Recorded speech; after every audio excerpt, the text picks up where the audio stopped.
What's up, guys? It's me, New Time Slot 24 here, and today I'm going to give you guys a video on knowing when your deck is dead. I'm sure a lot of players have gone through this where you have a favorite card, a favorite deck that you just love so much, but you feel like every deck they're running, it's just like the test of time. Life runs its course.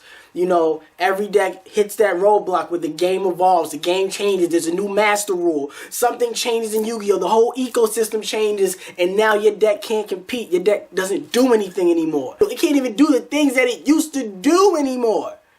And now you're stuck with your favorite cards, your favorite deck, dead.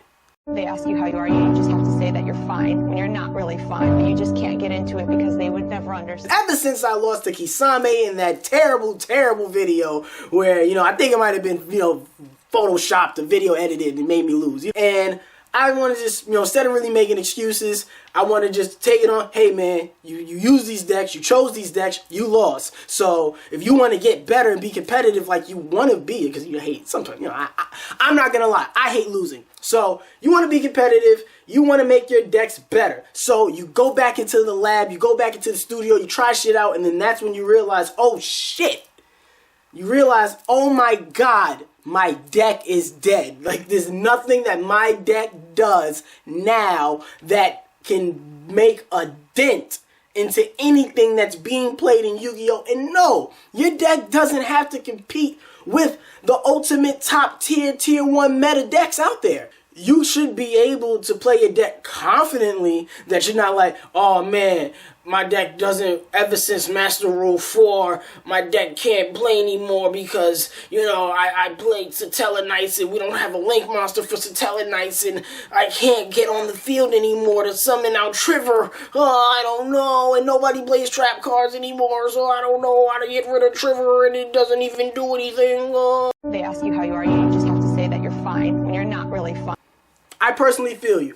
You have to realize I'm an old school day one Yu-Gi-Oh player. My favorite card in the game is Obnoxious Celtic Guardian and Nibblemon Manga. I've been using these cards for damn near 20 years. And I understand that right now in 2019, face down defense mode monsters do absolutely nothing unless you belong in the Sub-Terra archetype. And these cards that are face down defense monsters don't do that. So it puts me in a very weird position and then some of my favorite cards even get banned. I love Dandelion. Dandelion got banned. It hurts my heart so fucking much. And it even hurts my deck because my main deck, my master deck, with my favorite cards that I always find a way to make them relevant and find out ways to make them do things, it just doesn't hold a candle anymore. We're talking about, how do you know your deck is dead? First sign that you know that your deck is dead, nobody's playing it. Nobody plays that deck. You come into your locals and everybody, hey man, what deck you running? And you mention, oh man, I'm playing Battery Men. Hey yo! Shut the fuck up! Okay. Like looks at you like you're fucking nuts. So that's one sign. Like, oh shit, my deck might be dead because I'm playing the deck. Niggas don't even recognize what that is. Another sign that your deck is dead is that the game has changed. You can't even play your deck the same way. Rulings have changed, so you can't even play your deck today the way that you was back when you made it. You can't even get your deck started because of something like an Ash Blossom or an Effect Veiler. I on older Master Rules where you get to draw first on the first turn and get to set up. Now you can't even do that no more, so your deck can't even operate in the ecosystem of a game that isn't catered to back to the days of when you played in this old format. And I understand it because we get a lot of older players that subscribe to this channel, and trust me, my brothers, I feel you. Old niggas unite and take a nap. Like, I get it. I talked about this in an older video where I talked about how to be creative and competitive at the same time, where you have to understand why your deck is losing, but also understanding in what your deck is trying to do. So, said it before, you could go into Yu-Gi-Oh! Pro and just look up effects, and you have to realize, how is the game being played nowadays? Understanding your opponent's deck and understanding the game and the nature of Yu-Gi-Oh! And the direction that it is going, and understanding, trying to figure out other cards that might fit into that. So if your deck isn't fast enough to keep up with the new decks, you might just have to be an asshole and play some stun in there to slow down those decks so that way they got to get on your level. Another way of trying to figure out how to, upgrade your deck into today's society and make sure your deck doesn't die out is upgrading your cards if it isn't your personal favorite. If it's your personal favorite card, you might want to just build a deck around it and just remain casual. That's fine.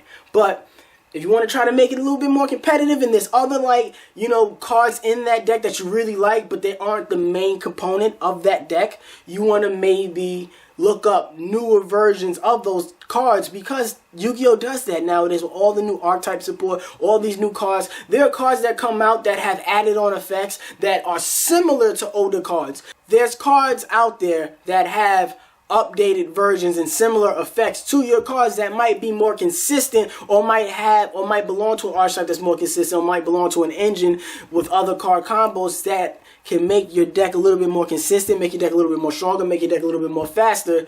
And that's some ways that you can update your deck so that way you don't have to die with your times that you played in.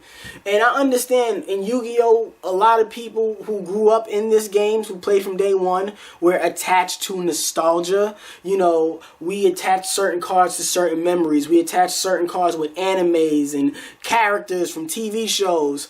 And we grow attached to these people and we have to understand that time moves on. You have to move along with it. You can't just stay stuck in an old time frame and thinking that, oh, I only learned how to play one way, and then you're stuck only knowing how to play that one way. There's many ways to play this game. And I like talking about this topic. It was pretty cool. And I want to divulge more into it more, but my camera's dying. So guys, comment down below, what do you do when you feel like your deck is dying? What do you feel like you do when your deck is dead? Comment it down below, let me know. Like the video, subscribe to the channel, click that bell for notification. That way you're always updated when we upload future content to the channel. Make sure you've listened to my podcast, the Discord server for this channel. All that is in the link down below. Guys, I will see you next week.